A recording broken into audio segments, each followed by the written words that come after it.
আজ থেকে প্রায় ৭,০০০ বছর আগে মহাভারতের যুদ্ধে ভগবান শ্রীকৃষ্ণ অর্জুনকে গীতার উপদেশ দিয়েছিলেন। জানা যায় যে গীতায় জীবনের সমস্ত রকমের সমস্যার সমাধান আছে। গীতায় বলা শ্রীকৃষ্ণের বাণী আজও জীবনে এগিয়ে যাওয়ার অনুপ্রেরণা দেয়। তাই জীবনের কোনো সমস্যার সমাধান পেতে এবং জীবনের সফলতা পাওয়ার জন্য গীতার কিছু বাণী আমাদের মনে রাখা দরকার। শ্রীমদ্ ভগবদ্ গীতা শুধুমাত্র একটি ধর্মের জন্য নয়, এই বইটিকে পৃথিবীর সমস্ত মানুষের পড়া এবং বোঝা উচিত, যাতে সে তার জীবনে সুখ, শান্তি ও সাফল্য অর্জন করতে পারে। শ্রীমদ্ ভগবদ্ গীতা একমাত্র এমন গ্রন্থ যা মানুষকে বাঁচার সঠিক পথ বলে দেয়। গীতা জীবনে ধর্ম, কর্ম ও প্রেমের পাঠ শেখায়। শ্রীমদ্ ভগবদ্ গীতার জ্ঞান মানুষের জীবন ও মৃত্যুর পরের জীবনের জন্য উপযোগী। গীতা একটি সম্পূর্ণ জীবন দর্শন এবং তা অনুসরণ করা ব্যক্তি সর্বশ্রেষ্ঠ হয়। শোনা যায় যে ঘরে প্রতিদিন গীতা পাঠ করা হয় সেই ঘরে ভগবান শ্রীকৃষ্ণ আসা যাওয়া করেন। গীতায় মোট 18টি অধ্যায় আর 700টি শ্লোক আছে, যা সবার জন্য পড়া একটু কঠিন।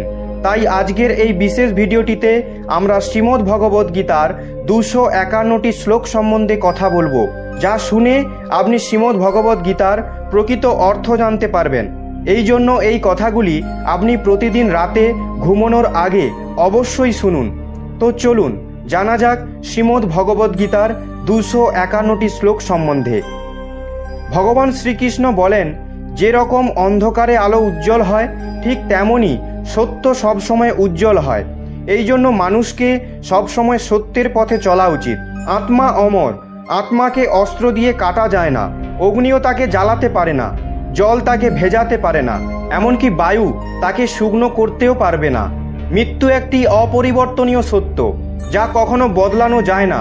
পৃথিবীর জন্মের পর থেকেই জন্ম মৃত্যুর চক্র চলছে। যেরকম মানুষ তার পুরনো বস্ত্রকে ত্যাগ করে নতুন বস্ত্র পরিধান করে, ঠিক সেরকমই আত্মা নিজের পুরনো শরীর ত্যাগ করে নতুন শরীর ধারণ করে। এটাই প্রকৃতির নিয়ম। এই সত্য স্বীকার করে ভয়মুক্ত হয়ে জীবনযাপন করা উচিত। জ্ঞানী ব্যক্তি মৃত্যুর শোক করেন না, আর যারা বেঁচে আছে তাদেরও শোক করেন না, কারণ তিনি জানেন যে মারা গেছে সে আবার জন্মগ্রহণ করবে, আর যে বেঁচে আছে সে একদিন অবশ্যই মারা যাবে। কর্মই সব থেকে বড় ধর্ম। ভগবান শ্রীকৃষ্ণ গীতায় অর্জুনকে উপদেশ দিয়ে বললেন, মানুষ কর্ম করার জন্যই জন্মগ্রহণ করেছে, আর কর্ম না করে কেউ থাকতে পারবে না। মানুষকে পরিণামের চিন্তা না করে নিজের কর্তব্য পালন করা উচিত। সব সময় ভালো কর্ম করা উচিত, কারণ কর্ম এমন একটি ফসল যা মানুষকে কোনো না কোনো দিন কাটতেই হবে। যা হয়ে গেছে তা ভালোর জন্যই হয়েছে, যা হচ্ছে তা ভালোর জন্যই হচ্ছে, আর যা হবে তা ভালোর জন্যই হবে। তুমি অতীতের অনুশোচনা করো না এবং ভবিষ্যতের চিন্তা করো না। বর্তমান চলছে। তোমার কি হারিয়েছে যে তুমি কাঁদছো? তুমি কি নিয়ে এসেছিলে যা হারিয়ে গেছে? তুমি কি সৃষ্টি করেছো যা নষ্ট হয়ে গেছে? না তুমি কিছু সঙ্গে করে এনেছো, না তুমি কিছু সঙ্গে করে নিয়ে যেতে পারবে। তুমি খালি হাতেই এসেছো, খালি হাতেই যাবে। যা আজ তোমার আছে তা কালকে অন্য কারোর ছিল, পরশু অন্য কারোর হয়ে যাবে। তুমি যেটা নিজের ভেবে মগ্ন হয়ে আছো, এই প্রসন্নতাই তোমার দুঃখের কারণ হবে। পরিবর্তনই সংসারের নিয়ম। যাকে তুমি মৃত্যু ভাবছো সেটাই আসল জীবন।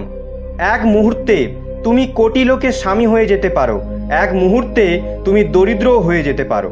তোমার আমার, ছোট বড়, আপন পর মন থেকে মুছে দাও, তাহলে তুমি সবার আর সবাই তোমার হবে। এই শরীর তোমার নয়, তুমিও এই শরীরের নয়। এই শরীর পৃথিবী, জল, অগ্নি, বায়ু, আকাশ দ্বারা সৃষ্ট, আর এগুলোতেই মিশে যাবে, কিন্তু আত্মা স্থির। তাহলে তুমি কে? তুমি নিজেকে ভগবানের ওপর ছেড়ে দাও। তোমার জন্য এটাই সর্বোত্তম উপায়। যে ওনার সমর্থন পেয়ে যায় সে ভয়, চিন্তা এবং শোক থেকে দূর আর মুক্ত হয়ে যায়। শ্রীকৃষ্ণ বলেন, আমি সবের শুরু। আমি শুরুর আগেও ছিলাম আর সব শেষ হওয়ার পরেও থাকবো। সবই আমার মধ্যে আর আমি সবার মধ্যে। এই পৃথিবী, চন্দ্রমা, সূর্য, মাটি, বায়ু, জল সবই আমিই বানিয়েছি। আমি ভগবান, শয়তান, রাক্ষস, অসুর এবং মানুষ বানিয়েছি। আমি ব্রহ্মা, আমি বিষ্ণু, আমি মহেশ্বর। আমি পৃথিবীর মধুর সুগন্ধ, আমি অগ্নির উষ্ণতা, সব জীবিত প্রাণীর জীবন ও সন্ন্যাসীদের আত্মসংযম আমি সবার পালন করি আর আমি সবার বিনাশ করি।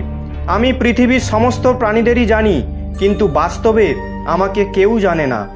যখন যখন এই পৃথিবীতে পাপ ও অধর্ম বাড়বে, তখন আমি তা ধ্বংস করতে পৃথিবীতে অবতরণ করব। ক্রোধ মানুষকে নরকের পথে নিয়ে যাওয়ার দরজা। ক্রোধের ফলে মানুষের মন অশান্ত হয়ে পড়ে, সে আবেগের বশে অনেকবার নিজের ক্ষতি করে ফেলে। ভগবান শ্রীকৃষ্ণ বলেন, মানুষকে রাগ থেকে দূরে থাকা উচিত। যতই রাগ হোক না কেন, নিজেকে শান্ত